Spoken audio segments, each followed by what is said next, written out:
welcome to Worship Wednesdays with Ignite, everyone. I'm sure y'all kind of figured out that I will be doing today, and I'm sure that everybody is at church right now, but we still decided to go live. Isn't that right, Eunice? No. But yeah, since I kind of figured that everyone would be, at church and worshiping today, I was going to keep it very, very short. You guys say hi to Eunice. You need your glasses. You can't see? They're right there. But the topic that I was going to talk about was just not to keep God in a box. And when I say that, I believe that a lot of times we assume that, how we would handle a situation, that's how God will handle the situation. Especially when it comes to like forgiving others, when it comes to giving to others, when it comes to being there for other people. We kind of have like our preconceived notions about different things. So we do it based on our thoughts and our feelings. But the God that we serve does not work like that. He's very loving. He's caring. He's giving. And there's no way for us to measure how much he loves. There's no limit, on the way that he loves. At least I don't know anything about that. If anybody knows, and can correct me, then please correct me. Because a lot of times we try to rationalize a lot of situations. But the God that we serve, not that he's not rational, but it's like when you're saying like think realistically, like God can do things that realistically shouldn't happen. He can blow your mind in that way. So that that was basically it. Just to if you're going to forgive somebody, forgive them the way that God will forgive you in any situation. If you're gonna love someone, love them the way that God would love you with all of your wrongs and everything like that. If you're gonna give to someone, give the way that God will give. You get what I'm saying? Don't try to assume, okay, well, I don't think God would do this, or I don't think God would do that, because 9 times out of 10 that's not true. But that is it for today, guys. Eunice, you got anything you want to add on? What was the topic?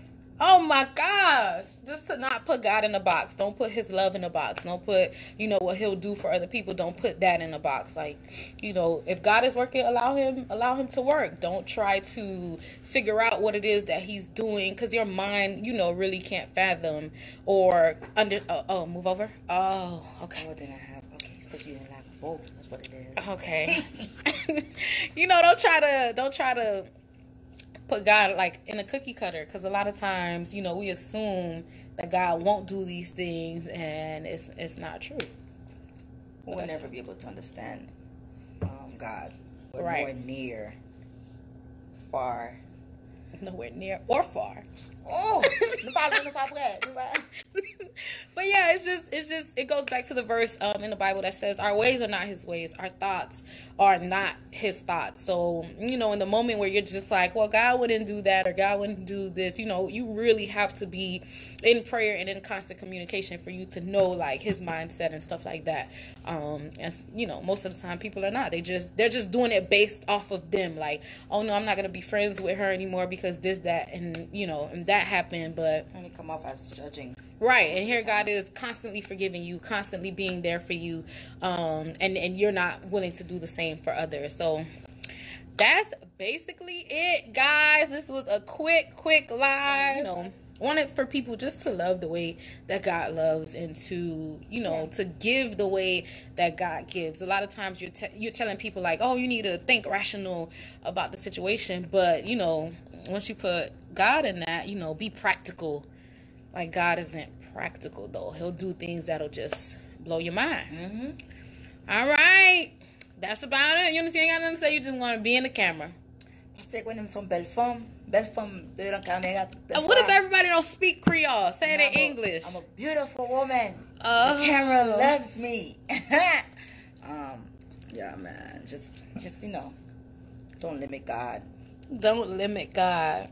gonna limit what he can do for you. Right, which sounds very easy. I would say it sounds like, oh no, I don't limit God, but sometimes, you know, when we're in a situation, we automatically assume that we can't get out of it, or that, you know, we kind of have a notion of how things will go. But, you know, if you are serving a God who's bigger than any situation, you know, then you have to leave that in his hands. And I guess that goes into that, like, if you're not going to limit God, then everything that you do has to be left in his hands. Yes. Because he's the one that's going to finish whatever it was, or whatever situation you got yourself in or didn't get yourself in. He's the one that's going to get you out and finish it for you. The doubts and the fear. Mm-hmm.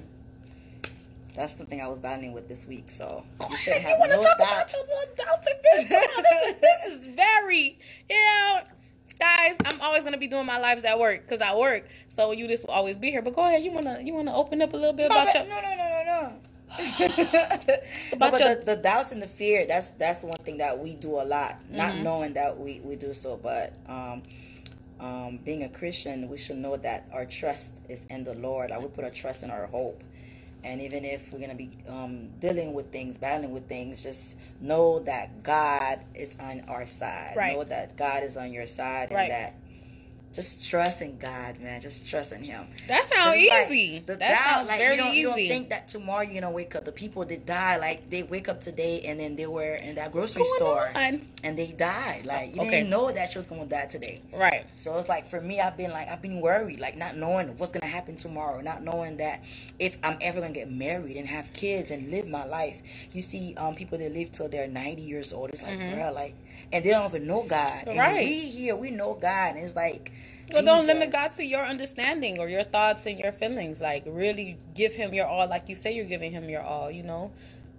Right, Eunice? Right. I know it sounds easy. I know. It's one thing to say, but then to actually practice it and live it. Right. That's the hard part. Right. Don't limit God to how you Christians, we have to have, supporters and just encourage one another to just keep walking this walk with Christ, because it's not going to be an easy walk. But with Trish by my side, I'm gonna make it. With the Lord, don't with Trish. With the Lord, I will fail you over and over again. You see, you put me right now. But we're talking about with God. He's gonna leave you friends that's gonna encourage you with words, and just. I understood what she was saying, y'all. The Lord is good. Hey, Louise, welcome. The Lord is good. But I love you all. Ignite loves you all. Continue to support us and to like the different things that we're doing. We got a lot of big plans for next year. I mean, that's not too far away. Honestly, we're 2 months away. What that is?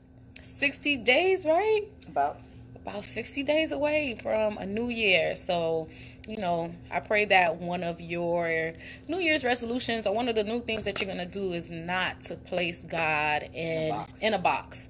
And when I say a box, it's basically just conforming him like to your mind. You're supposed to conform to him. Jesus. Don't try to do it the other way around where you're having God conform, to your mind and your understanding and your thoughts and your ways and stuff like that. But that is all, folks. VisionWorks is closed, so I can't stay here too long. Huh? Amen. We gotta go home. But I love you guys, and we will see you on our next Worship Wednesday. Which is next Wednesday. I'm not going to be here. But, there. Because I'm going to be here. But not with you guys. Oh, God. Thank you, Eunice. I highly appreciate, you being here. Thank you. Hey, Louise, you may have to go back because I've been in the live right now. It's over. Came in too late. Okay. Bye, guys. Au revoir in life.